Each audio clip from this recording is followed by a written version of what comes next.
রাস্তায় থেমে থাকা গাড়ির সাইরেন যেন কেবল একটা শব্দ নয়, সেটা এদেশের গাড্ডায় ফেসে যাওয়া পরিবহন ব্যবস্থার আর্তনাদ। আজকের ভারত গগনচুম্বী ভবনের দেশে পরিণত হলেও সাধারণ মানুষের যাত্রাপথ এখনো পেছনে পড়ে আছে, ধুলো, ভাঙাচোরা রাস্তা আর থেমে থাকা স্বপ্নের মধ্যে। নমস্কার, আপনাদের সকলকে স্বাগতম এই চ্যানেলের আরেকটি নতুন ভিডিওতে। আমাদের দেশের পরিবহন ব্যবস্থার একাংশ রয়ে গেছে এখনো ব্রিটিশ আমলের ছায়ায়। রেলপথে শত শত যাত্রী দাঁড়িয়ে, বাস স্ট্যান্ডে ঘন্টার পর ঘন্টার অপেক্ষা, এইসব ব্যাপারগুলি যেন আমাদের অভ্যস্ত জীবনের একটা অংশ হয়ে দাঁড়িয়েছে। অথচ আমাদের পরিচয় ডিজিটাল ইন্ডিয়া এবং স্মার্ট ইন্ডিয়া। একাধিক সমীক্ষা থেকে জানা যাচ্ছে যে ভারতবর্ষের কয়েক লক্ষ কোটি টাকার জ্বালানি কেবলমাত্র নষ্ট হচ্ছে ট্রাফিক জ্যামে। এছাড়াও মানুষের মূল্যবান সময় আর ধৈর্যের কথা তো ছেড়েই দিলাম। প্রতি বছর হাজার হাজার পথযাত্রীর মৃত্যু হচ্ছে কেবলমাত্র ভাঙাচোরা রাস্তা এবং নীতিহীন যানবাহন পরিচালনার জন্য। প্রতি বছরের কথা তো আপনারা হিসেবই করতে পারবেন না। প্রতি মাসে আমাদের দেশে কতগুলো ট্রেন দুর্ঘটনা হয় আপনারা জানেন?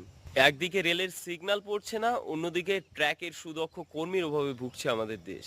দেশের পরিবহন ব্যবস্থার মেরুদণ্ড যেখানে রেল মাধ্যম, সেই জায়গায় দাঁড়িয়ে আপনি যদি সাধারণ মানুষের মতো একবার উত্তর ভারত থেকে দক্ষিণ ভারতে যান, তাহলেই বুঝতে পারবেন নারী এবং বয়স্কদের নিরাপত্তা এবং সুরক্ষা কোন জায়গায় পৌঁছে গেছে।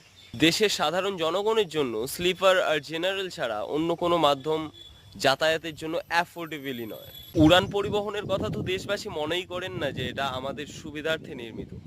পথ নির্মাণের জন্য কোটি কোটি টাকা বরাদ্দ হচ্ছে ঠিকই, কিন্তু সেই রাস্তা একটা বর্ষাই সামলাতে পারছে না। তাহলে একবার ভাবুন দুর্নীতি কোন জায়গায় পৌঁছে গেছে। মনে হয় যেন রাজনীতি আর দুর্নীতির অন্ধকার জালে আটকে গেছে আমাদের চলার পথ।